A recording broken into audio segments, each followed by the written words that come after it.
Train वाले इस तरह के सवालों को बनाना नहीं पड़ता, उड़ाना पड़ता है। मतलब क्वेश्चन देखा नहीं कि आंसर टिक कर दिए। देखिए कैसे, जैसे इस सवाल का, इस क्वेश्चन का आंसर है option B 72 kilometre per hour. ठीक है, अब आप सोचोगे सर देखे साथ ही आपने कैसे आंसर कर दिया 1 या 2 सेकंड में। तो ये कॉन्सेप्ट एक बार आपको समझ में आ गया तो आप भी क्वेश्चन देखकर डायरेक्ट आंसर टिक कर सकते हैं। देखिए मुझे इतना समझ में आया है कि क्वेश्चन में जो भी इंफॉर्मेशन गिवन है वो मीटर पर सेकंड में गिवन है, आप देख सकते हैं यहाँ पे, लेकिन जो हमें पूछा है वो किलोमीटर पर आवर में पूछा है। इसका मतलब स्पीड मेरा जो भी आंसर आएगा फाइनली मुझे मल्टीप्लाई करना पड़ेगा 18/5 से। अब 18/5 क्यों, तो यहां देखिए मीटर पर सेकंड से किलोमीटर पर आवर में जब हम जाते हैं तो 60 × 60 डिवाइड बाय 1000 करना पड़ता है। ठीक है, जब इसे कैंसिल आउट करेंगे तो 18/5 हमें ये आंसर मिलेगा। तो सिंपली हमें इतना ही याद रखना है, छोटी यूनिट से हम बड़ी यूनिट में जा रहे हैं किलोमीटर पर आवर में, तो 18 बड़ा नंबर है तो ऊपर आएगा, छोटा नंबर नीचे 18/5। और जब बड़ी यूनिट से छोटी यूनिट में आ रहे हैं तो 5 ऊपर जाएगा, मतलब 5/18 से मल्टीप्लाई करना पड़ेगा। तो मुझे ये समझ में आ गया मल्टीप्लाई करना है इस नंबर से। अब यहां जो भी आंसर आएगा मेरा, ठीक है, 5 से इससे कैंसिल होगा लेकिन 5 18 को कैंसिल नहीं कर सकता, मतलब ये जो भी नंबर रहेगा ये 18 से मल्टीप्लाई होकर मेरा आंसर में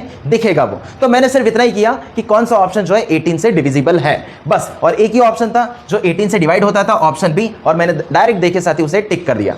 अब आप बोलोगे सर अगर एक से ज्यादा ऑप्शन हुए जो 18 से अगर डिवाइड हो रहे तब क्या, तो चलिए कॉन्सेप्ट समझते हैं। अब देखिए ये जो पैटर्न है इसको समझिए, यहां पर एक प्लेटफॉर्म की लंबाई गिवन है और उसको क्रॉस करने के लिए कितना टाइम लग रहा, दूसरे प्लेटफॉर्म की लंबाई और उसको क्रॉस करने के लिए कितना टाइम लग रहा। तो जब ये पैटर्न रहेगा तो कैसे सॉल्व करते हैं वो देखिए। अगर हम एक्चुअल मेथड की बात करें, जो ट्रेडिशनल मेथड है बुक में होता है वो इस तरह से होता है, काफी लंबा चौड़ा है और इसमें बहुत समय भी लग जाएगा, तो हम इस मेथड को तो नहीं करेंगे। तो आपके क्वेश्चन में हमें क्या करना है, जो प्लेटफॉर्म, दोनों जगह प्लेटफॉर्म दिया है तो प्लेटफॉर्म का जो लेंथ रहेगा दोनों का डिफरेंस ले लीजिए। तो इसमें से ये माइनस होगा तो कितना आएगा, 90 और 5 95। ठीक है, 95 यहां लिख लीजिए। देन इसके बाद जो टाइम हमारे पास गिवन है सेकंड में, उन दोनों का भी डिफरेंस ले लीजिए। ठीक है, 25 में से 50, ये 50 रहेगा। ठीक है, 50, तो ये तो कैंसिल नहीं होगा। 17 में से 13 गए तो 4 आ जाएगा, 125 50 मतलब 75। ठीक है, तो इस तरह से डिफरेंस ले लिया हमने, लेंथ जो है उसका भी, टाइम का भी। लेने के बाद इसको कैंसिल आउट करो। अगर आपको थोड़ी बहुत नंबर का नॉलेज है, थोड़ा बहुत आइडिया है, तो आपको ये समझ में आ जाएगा कि 95 जो है 47.5 अगर ये होता तो 2 टाइम्स में कट गया रहता। तो मैं इसे कन्वर्ट कर लेता हूं, 95 यहां लिख लेता हूं और इसे अगर मैं 47.5 अगर मैं करता हूं तो मुझे यहां एक 0 बढ़ाना पड़ेगा।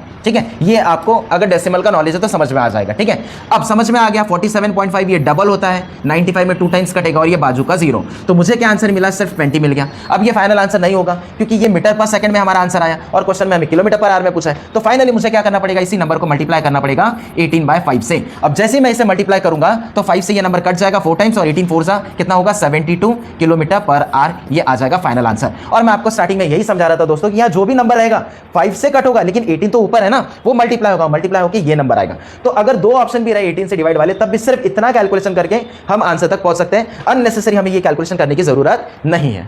अब अगर आपको ये कॉन्सेप्ट समझ में आ गया है तो आप मुझे कमेंट करके बताइए इसका आंसर क्या होगा।